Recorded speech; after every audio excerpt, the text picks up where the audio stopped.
A very good morning, good afternoon, and a good evening. How are you, my listeners? Let me hope you're fine. How is your weekend? Let me hope God has blessed you. You hasn't gone for prayers. Please, today is a Sunday. Make sure you go and thank the Almighty for what He has given you, for what He has blessed you with.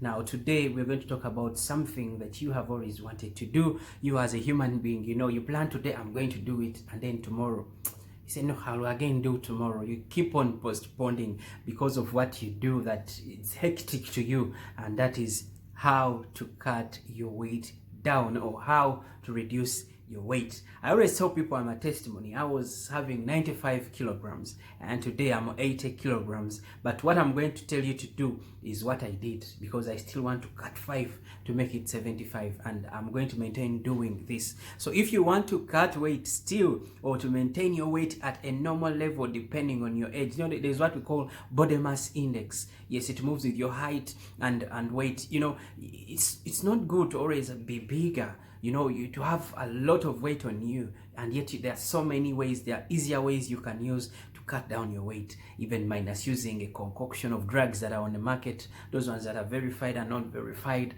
There are things that you can do scientifically that have been proven, and these are the ones you're going to listen to. And number one, reduce insulin. Most of the times what has made us become bigger or gain weight is the levels of insulin in the body. Insulin is a hormone that helps us reduce blood sugars. Wherever there is blood sugar in the body that is high, there is water, and this is what causes us to be bigger. And when you have a lot of blood sugars in the level, blood sugar levels high in the body, we're going to have insulin come into circulation to try to bring it down. So if you want to reduce your insulin, it means reduce on the amounts of meals you eat every day. Because every time you eat food, your blood sugars are going to go high. Insulin has to come in to reduce your blood sugar levels.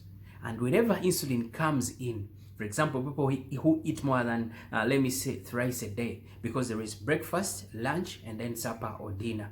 If you eat like 5 times a day, meaning your graph is shooting up high and down, that is a lot of insulin in your body. It's going to keep clogged into your vessels, and you're going to grow bigger, or you're going to gain weight.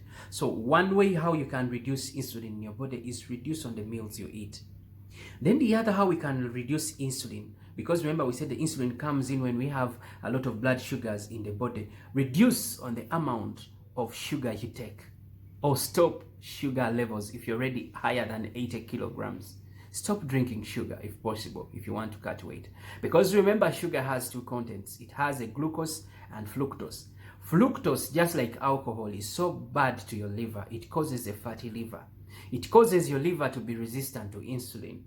Therefore, you who is there and is listening to me, you want to cut weight for a long time, it has failed you, you have failed to cut weight, it's because you're taking too much sugar.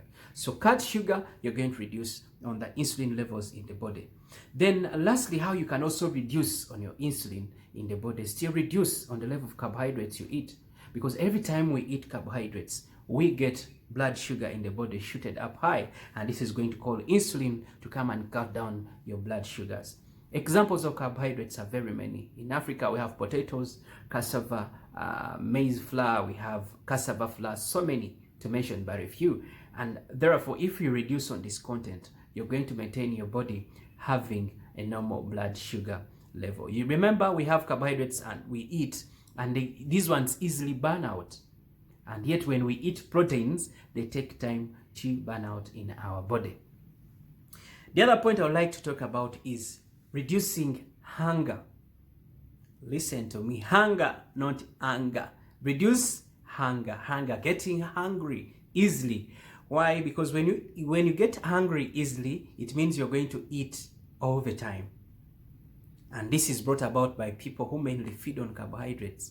Remember, I've just said in my previous point that carbohydrates burn out easily in the body. So if you want to maintain yourself satisfied, most of the times is eat proteins.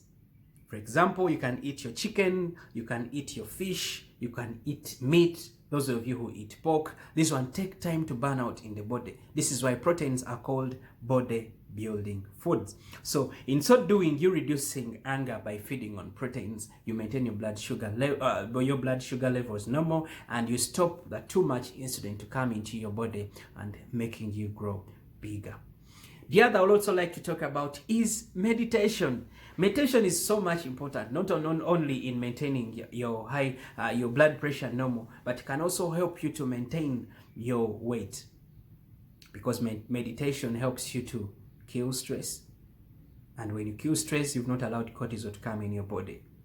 It helps you to maintain your blood pressure normal, and in so doing, it does not affect your weight. So when you meditate on the good things God has done for you, it keeps your mind settled, because remember, everything in our body is maintained by the brain.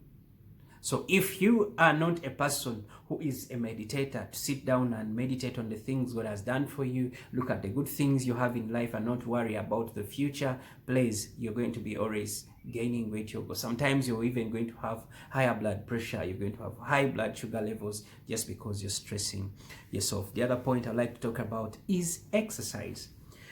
Now, people have been misguided about exercise. And when they tell them to do exercise, people always think of going to the gym, think of running hills up and down. And after you've run up and down, you go back and eat more food than even you've never eaten before. This is why we tell you that do exercises that is understandable. You can just walk around your house. You count 20 minutes when you're walking. If your office is near home, for example, 5 meters, 10 meters, ride a bike to work. Why do you have to drive a car from here in a 5-meter place of work? You can just walk, get a bike, ride to work. This is why European country guys have gone far in cutting weight, because most of the times they make work here, they make their life easier. They ride cars. They ride bicycles more than driving cars, because it keeps your body, it keeps your muscles working. Actin and myosin are in action. So in so doing, it's going to help you to cut down your weight easily. And the other point I'd like to talk about is apple cider vinegar. This is a juice. I would call it a juice. I would call it an ingredient. People use it differently. I would call it a preservative. People use vinegar in very different ways. Some people just feed on it. But apple cider vinegar has been proven by scientists that this juice can help you to cut weight, because it increases insulin sensitivity in your body. It helps you to increase your satiety. So when you take apple cider vinegar, it also helps you to burn your fats and to burn the unwanted cholesterol in the body, because remember, we have saturated and unsaturated fats. So when you take apple cider vinegar, it's going to help you to cut on these unwanted fats in the body. The other thing I would like to talk about is our thyroid gland, the one that is found in the neck. It's responsible for regulating the hormones that are so much important in our body. For example, the T3, T4, and calcitonin.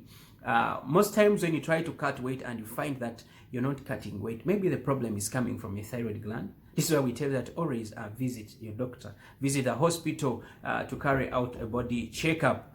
For example, when we are trying to maintain our body in terms of hormones coming down or maintaining them being down, we talk about the thyroid gland. Okay, the thyroid gland is the one that is mostly important in metabolism. The higher the metabolism rate, the higher metabolism is the conversion of one thing to another thing. So the higher the thyroid hormone, the higher the metabolic rates, and the lower the thyroid hormone, the lower the metabolic rates. Remember, the thyroid gland still is the one responsible for producing hormones, the T3, T4, and calcitonin. These ones can also help us in maintaining our weight normal or low. So most of the times when you find yourself you're not cutting weight, this is why we tell you to always visit your doctors to carry out tests that are so much important to your body. Because if they find out that you have a problem with your thyroid gland in regulating these hormones in the body, then they will tell you to do some important tests that, like, you do the thyroid profile to find out whether they are the ones that are disturbing you to gain weight, to make you grow bigger, because the thyroid gland can even make you have problems like diabetes mellitus as a side effect of you having grave disease. Otherwise, I love you so much, and I pray God to continue blessing you for subscribing to my channel.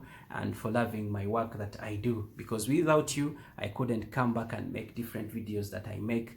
The other person will come and ask me, we've not talked about oxygen. Yes, I know oxygen is so much important in, for example, you going to the hospital and do a blood checkup about your complete blood count. Complete blood count is a test we do to look at your white blood cells, red blood cells, and platelets. And when we talk about oxygen, mainly we are looking at the red blood cells, because these are the ones that produce that help in the transportation of oxygen, and they have what we call the hemoglobin that helps us to have blood. So if you are anemic, most of the times you have a limited oxygen supply in the body, and in so doing you may have an overweight. So always visit your doctors in the hospital to do what we call a very good blood checkup, and in so doing they find out all these problems in your body that can cause you have a very poor health.